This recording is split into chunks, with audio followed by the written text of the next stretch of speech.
할렐루야. 우리의 신앙이 성숙해지면 깨닫게 되는 것이 있습니다. 그것은 우리가 살아온 모든 것이 다 하나님의 은혜라고 하는 것입니다. 그리고 모든 것은 내 것이 아니라 다 하나님의 것입니다 라는 고백을 나도 모르게 하기 시작한다는 거죠. 하루아침에 모든 재산과 모든 자녀를 다 잃어버렸던 욥이 고백을 합니다. 내가 모태에서 알몸으로 나왔습니다. 그러니 알몸으로 돌아갈 것입니다. 주신 분도 여호와 하나님이시고 취하시는 분도 하나님이시니 여호와의 이름이 오직 찬송을 받으시옵소서라고 노래합니다. 세상에서 가장 부귀영화를 누렸던 솔로몬이 고백합니다. 하나님이 재물과 부요를 그에게 주사 능히 누리게 하시며 제 몫을 받아 수고함으로 즐거워하게 하신 것이 하나님의 선물이라 라고 하였습니다. 모든 것이 다 하나님의 선물입니다. 내 것은 하나도 없다는 것들이 위대한 신앙인들의 고백입니다. 여러분들도 위대한 하나님의 사람, 선한 청지기의 삶을 살아가시기를 축복합니다. 고린도전서 6장 19절 이하 말씀 보면 너희의 몸은 너희가 하나님께로부터 받은 너희 가운데 계신 성령의 전인 줄 알지 못하느냐라고 말씀합니다. 우리의 몸이 하나님의 성전이라는 것입니다. 그리고 너희들 자신은 너희들 자신 것이 아니라 하나님께서 값으로 사신 것이다. 그러니 너희 몸으로 하나님께 영광을 돌려라. 이렇게 말씀하였습니다. 여기 말씀의 몸이라고 하는 것은 소마라는 말인데 육체만을 말하는 것이 아니라 우리의 정신, 우리의 영혼을 다 포함해서 하는 말입니다. 그러니까 너희가 마음을 다하고 성품을 다하여 뜻을 다하여 이런 말이기도 하고 또는 너희의 삶 전체를 통해서 하나님께 영광을 돌리라고 하는 거죠. 우리의 몸은 내 것이 아니라 하나님의 것인 줄로 믿습니다. 그래서 하나님의 뜻대로 사용하시기를 축복합니다. 하나님의 몸을 우리가 잘 사용하기 위해서 우리의 몸을 건강하게 해야 합니다. 돈을 잃어버리는 것은 조금 잃어버리는 것이고 명예를 잃어버리는 것은 많은 걸 잃어버리는 것이고 건강을 잃어버리는 것은 다 잃어버린 거다라는 말이 있습니다. 여러분 건강하시기를 축복합니다. 고 김영삼 대통령이 그런 말을 한 적이 있죠. 사람의 머리는 빌릴 수 있어도 건강은 빌릴 수 없다 그랬습니다. 건강하셔야 합니다. 19세기까지 사람들은 많은 질병들 때문에 평균 수명이 30세였다 그럽니다. 요즘은 한 80세 정도 우리나라 경우 이야기를 하고 이제 앞으로는 100세 시대를 산다고 합니다. 독일의 비란트라고 하는 학자는 말하기를 우리 같은 척추동물은 발육기에 6배를 산다고 합니다. 코끼리는 25년 동안 성장을 해서 150년을 살고 말은 5년간 성장해서 30년을 살고 낙타는 4년을 성장하고 24년을 산다고 합니다. 사람은 한 20년을 성장한다고 하면 120년을 사는 거죠. 창세기 말씀에 그러나 그들의 날은 120년이 되리라 말씀하셨는데 이제 곧 그런 시대가 오는 것이 아닌가 하는 생각이 듭니다. 그런데 여러분들 건강하셔야 합니다. 하나님 앞에서 몸을 건강하게 관리하셔서 몸으로 하나님께 영광 돌리시기를 축복합니다. 그런데 우리의 육체도 정결하게 해야 합니다. 고린도전서 6장 9절과 10절 말씀을 보면 불의한 자는 하나님의 나라를 유업으로 받을 수 없다라고 하였습니다.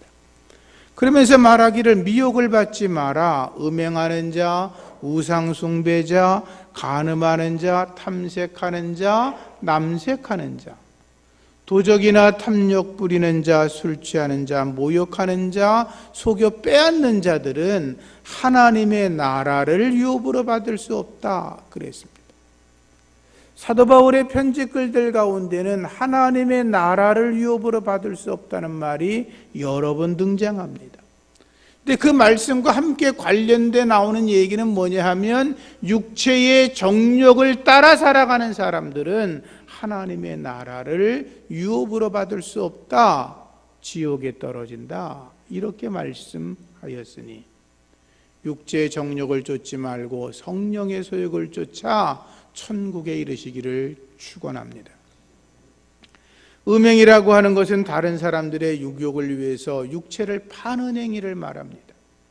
우상숭배라는 건 우상 앞에 절을 하는 것이기도 하지만 당시 이방 신전에는 성창이라는 자들이 있어서 성적인 행위를 늘 했습니다. 그런 거에 빠지지 말라는 거죠. 간음은 부부간의 결혼의 신성함을 파괴하는 성적인 타락 행위를 간음이라고 합니다.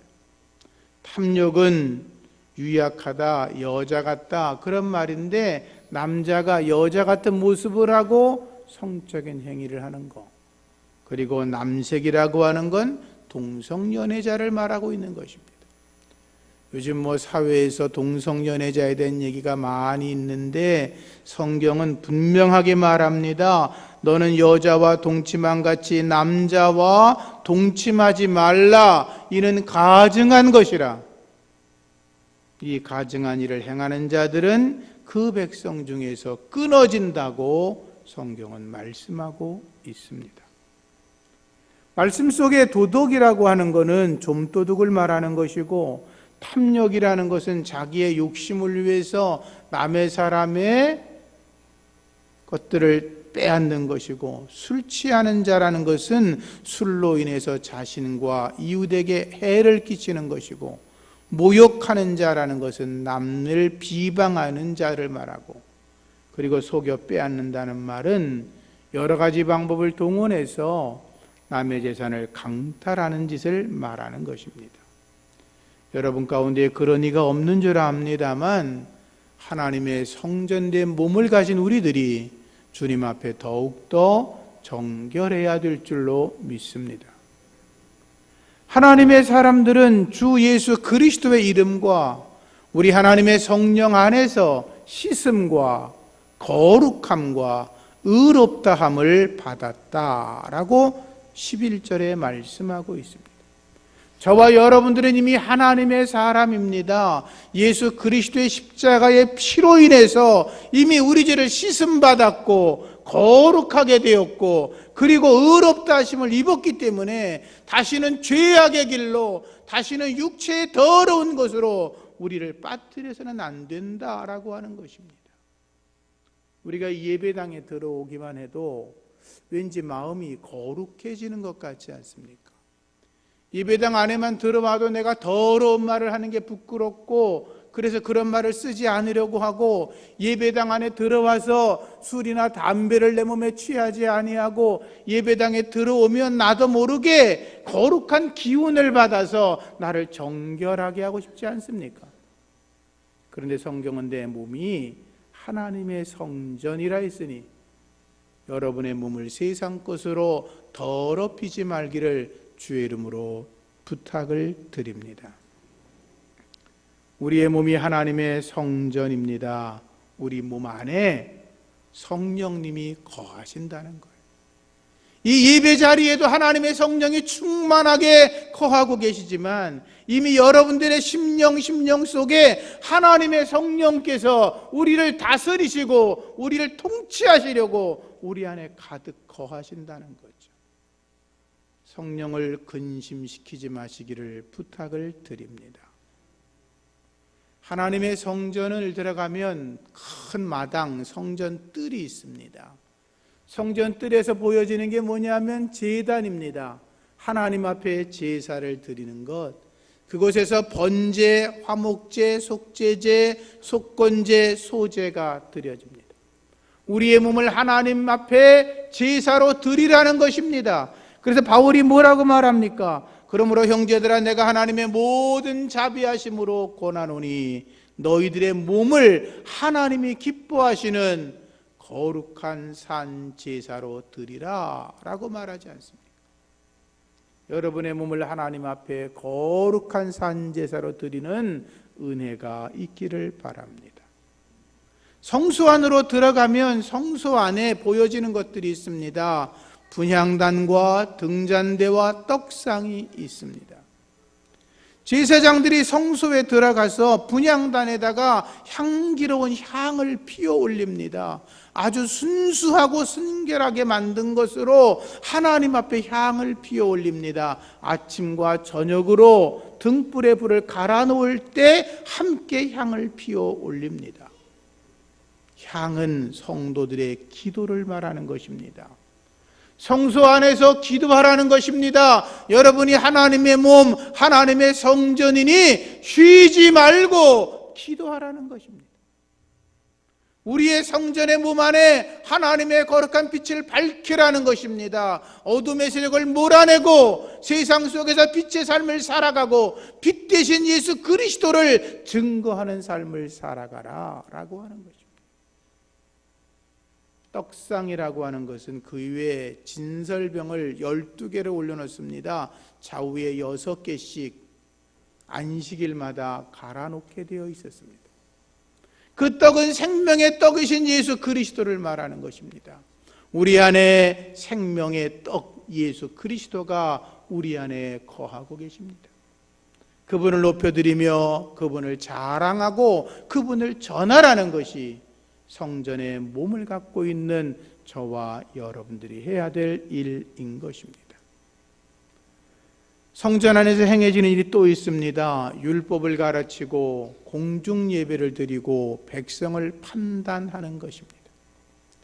율법을 가르쳐야 됩니다. 내 안에 말씀이 충만해야 합니다. 그래서 내가 날마다 성경을 읽어야 되고 공부해야 되고 암송해야 되고 받아 써야 되고 그리고 묵상하며 내 마음속에 내 심령 속에 하나님의 말씀이 가득하게 해야 하는 것입니다. 그리고 하나님 앞에 예배를 즐거이 드릴 줄 알아야 합니다. 그리고 하나님의 공의를 행하는 거룩한 백성으로 살아가는 것, 그게 바로 내 몸이 하나님의 성전입니다 라고 고백하는 자들의 삶인 것입니다. 그렇게 살아가시기를 축원합니다. 오늘 20절 말씀에는 너희는 너희 자신의 것이 아니라 값으로 산 것이 되었으니 그런즉 너희 몸으로 하나님께 영광을 돌리라 라고 말씀합니다.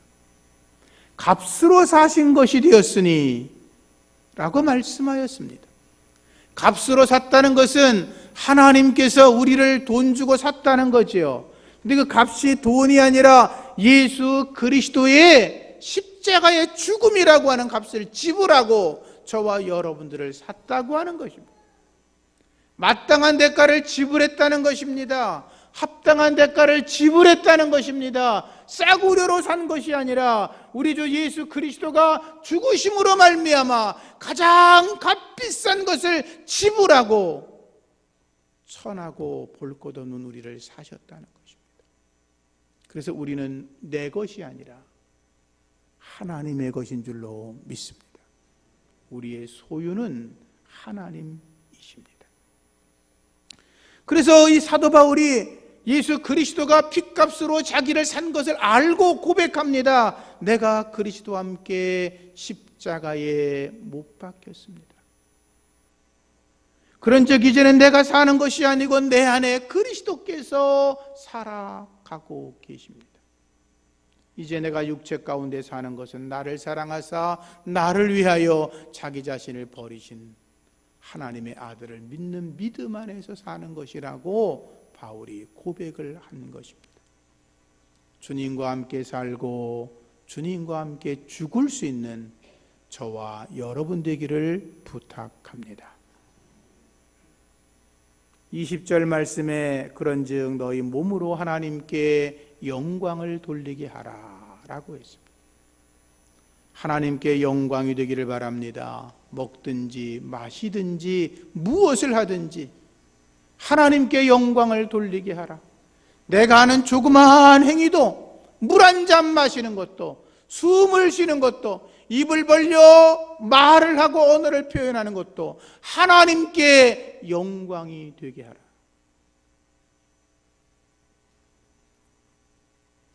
차이농이라는 교수가 있습니다. 이분은 어려서 소아마비로 고생을 하시던 분인데 그 장애의 몸으로 미국의 라이트 주립대학교의 교수직에 오른 분입니다.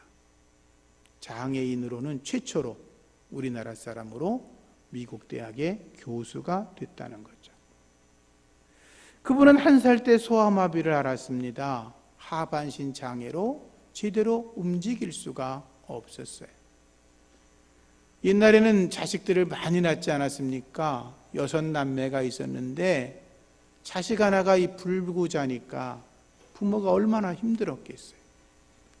너무 키우기가 어려워서 9살 때 재활원으로 보내버렸습니다. 재활원에서 무엇을 해야 될지도 모르고 낙심하며 살던 그 어린아이가 소망이 없었는데 하나님께서 희망을 주셨습니다. 강민자라고 하는 바이올리니스트가 재활원을 이렇게 지나다니다가 갑자기 마음에 감동을 받습니다. 내가 저 아이들을 위해서 도와줄 수 있는 게 없을까? 그래서 자기 돈으로 바이올린을 여러 개를 사가지고 아이들에게 바이올린을 가르쳤습니다. 이 차이농이라고 아이는 남들처럼 나가서 뭐 공을 찰 수도 없고 농구를 할 수도 없고 다리가 불편하니까 늘 휠체어에 앉아가지고 갈 수 있는 게 바이올린을 켜는 것이었고 그 아이는 콩쿨대에 나가서 1등을 하게 되었습니다. 형편이 어려워서 초등학교를 졸업한 뒤에 학교를 다닐 수가 없었습니다. 그러다 어쩌다 하다가 24살에 검정고시 합격을 했습니다. 그리고 서울음대의 신동호 교수의 도움을 받아서 장학생으로 미국 유학길에 올랐고 2다리가 불편하는데 가족의 반대들이 많았지만 믿음이 좋은 아내를 하나님이 허락하셨고 아내의 헌신적인 뒷바라지로 박사학위를 받았고 미국의 라이트 주립대학의 교수가 되었습니다. 세계적인 바이올리니스트가 되었고 그리고 휠체어에 앉아서 이렇게 지휘를 하고 한다고 합니다. 우리나라에도 여러 번 다녀가셨고 그의 휠체어는 나의 날개라는 책도 집필하였습니다. 근데 그분의 고백이 뭐냐 하면 어렸을 때부터 그렇게 버려진 사람으로 자기는 살았다는 것입니다. 소망이 없고 언제나 아이들에게 멸시, 천대, 조롱을 받고 가난 속에서 부끄러운 인생을 날마다 살아서 아무런 소망도 없고 자포자기할 때마다 신기하게도 하나님의 도우미의 손길이 있었다는 것입니다. 공부를 하는 것도 바이올린을 배운 것도 아내를 만난 것도 미국에 가게 된 것도 그리고 장애인으로 그 몸을 가지고 미국에서 대학 교수가 된 것도 다 하나님의 은혜였다는 것입니다. 그의 고백은 나의 나됨이 하나님의 은혜입니다 라고 하는 것이었고 그는 말하기를 나는 빚진 자입니다. 내가 지금도 그렇게 살아오려고 했지만 남은 생에는 내가 받은 은혜의 빛을 많은 사람들에게 갚고 살아가겠습니다. 그것이 하나님께 영광이 되는 것이기 때문이라고 고백을 했습니다. 사랑하는 성도님들, 그렇지 않습니까? 하나님의 도우심이 아니면 우린 하루도 살아갈 수가 없습니다. 하나님의 도우심이 없이는 우리가 어떤 일을 어떻게 해볼 수가 없습니다. 이 조그마한 대한민국이 이렇게 지금도 이 혼란과 어려움 속에서 나라가 지켜지는 것도 하나님의 은혜이고 우리 각 사람 한 사람이 지금 생명을 얻고 이렇게 살아가고 있는 것도 하나님의 은혜인 줄로 믿습니다. 그분의 은혜가 아니면 아무것도 할 수가 없는 거죠. 그 은혜에 감사하면서 하나님께 영광 올리시기를 축복합니다. 마지막으로 우리는 사명을 받은 청지기입니다. 모세는 애굽의 왕자로 부름받는 것을 거절하고 자기 백성을 구원하는 사명자의 길을 걸어갔습니다. 사도 바울은 사내들은 의원으로 율법학자로 존경받는 길을 갈 수 있었지만 그 모든 걸 포기하고 이방인의 사도로 사명을 감당했습니다. 하나님은 우리에게 사명을 주셨습니다. 여러분이 잘 아시고 많이 들어보았던 오프라 윈프리라고 하는 여성을 아시죠? 세계에서 가장 영향력 있는 여성 중에 한 분입니다. 그런데 그녀는 아버지가 누군지 모릅니다. 흑인 사생아로 태어났습니다. 3살 때 할머니 밑에 자라면서 엄청나게 맞으며 자랐습니다. 9살 때 여러 남자들에게 성폭행을 당했습니다. 14살에 자기도 사생아를 낳았습니다. 20살 때는 인생을 비관하다가 여러 남자들과 마약을 하면서 방탕한 인생을 살았습니다. 몸은 뚱뚱해져서 100kg가 넘는 초고도 비만이었습니다.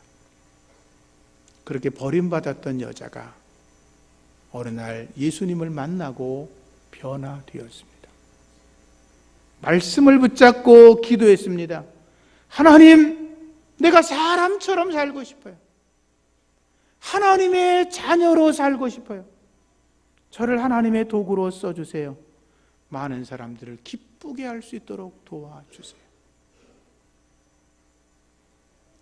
사람들이 그녀를 보고 늘 비웃습니다. 야 이년아, 너 사생아지? 야 이년아, 너도 사생아를 낳지? 이년아, 너 옛날에 마약하고 방탕하던 년이지? 너 애비가 누군지도 모르지? 너 방탕의 극치의 삶을 살았지? 대답할 말이 없었어. 너무나 부끄럽고 창피했어요. 그녀가 이렇게 대답했답니다. 맞아요. 나 몹쓸 여자예요. 부끄러운 여자예요. 창피한 여자예요. 나 마약 중독자였어요. 내가 사생아를 낳았어요. 그런데 내 속에 계시는 하나님은 위대하세요.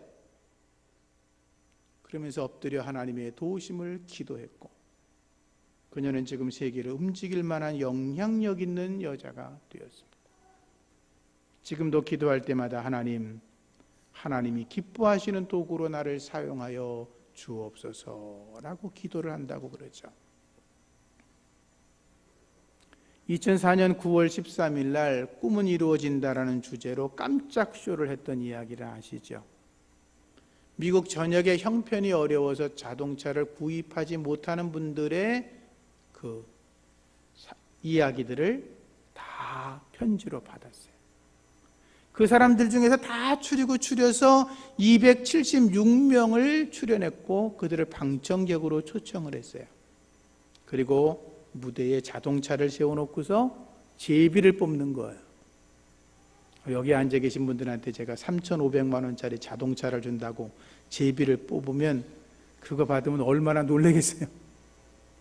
제비를 뽑는데 계속 11명이 뽑히니까 제비를 뽑은 사람들은 막 난리가 났죠. 어디 꿈에 그런 일들을 만나보겠어요. 너무나 좋아서 행복해 하는데 나머지 265명은 받지 못하지네. 어메 부러워 죽겠네. 그러겠을까요? 근데 그럴 때 모든 사람들에게 조그마한 선물 상자를 나눠줬어요. 그리고 이렇게 말했어요. 여러분들 상자를 동시에 열어보세요. 그 상자에 제가 마지막으로 드리는 12번째 자동차 열쇠가 들어있어요. 뚜껑을 열었는데 자동차 열쇠가 있는 거예요. 거기 276명 모두가 다 자동차를 선물로 받았어요. 3,500만 원짜리. 꿈 같은 이야기죠. 오프라 윈프리가 이것이 사명이다라는 책을 썼는데요.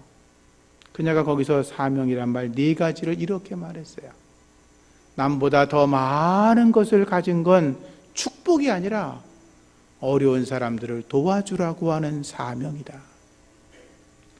남보다 더 가슴이 아프고 고통을 당하는 것은 아픔을 겪는 사람들을 섬기라는 사명이다. 남들에게 없는 가슴 설레는 꿈이 내 마음속에 있다면 그것은 망상이 아니라 하나님이 내게 준 사명이다. 그리고 마음속에 어떤 일에 대한 거룩한 부담감이 있다면 그것을 강요로 여기지 말고 하나님이 준 사명으로 여겨라. 우리는 하나님의 청지기입니다. 나를 위한 청지기가 아니라 하나님의 부름받은 청지기입니다. 하나님 앞에 저와 여러분들이 하나님의 사람으로 살아가기를 고집한다면, 내가 미련하고 바보스럽고 어리석지만 하나님의 뜻 가운데로 살겠다고 그렇게 힘을 다하여 살아간다면, 넘어지고 쓰러지고 자빠져도 다시 일어나서 그렇게 살아가기로 고집한다면, 이 세상은 하나님이 기뻐하시는 세상으로 변화될 줄로 믿습니다. 그 사명이 우리에게 있는 줄로 믿습니다. 하나님 감사합니다. 저희들을 하나님의 청지기로 불러주신 줄로 믿습니다. 하나님 앞에서 이 선한 사명을 잘 감당해서 하나님의 나라를 세워가며 하나님의 뜻을 세상 속에 선포하며 살아가는 우리 모두가 되게 하여 주시옵소서. 예수님 이름으로 기도합니다. 아멘. 찬송가 200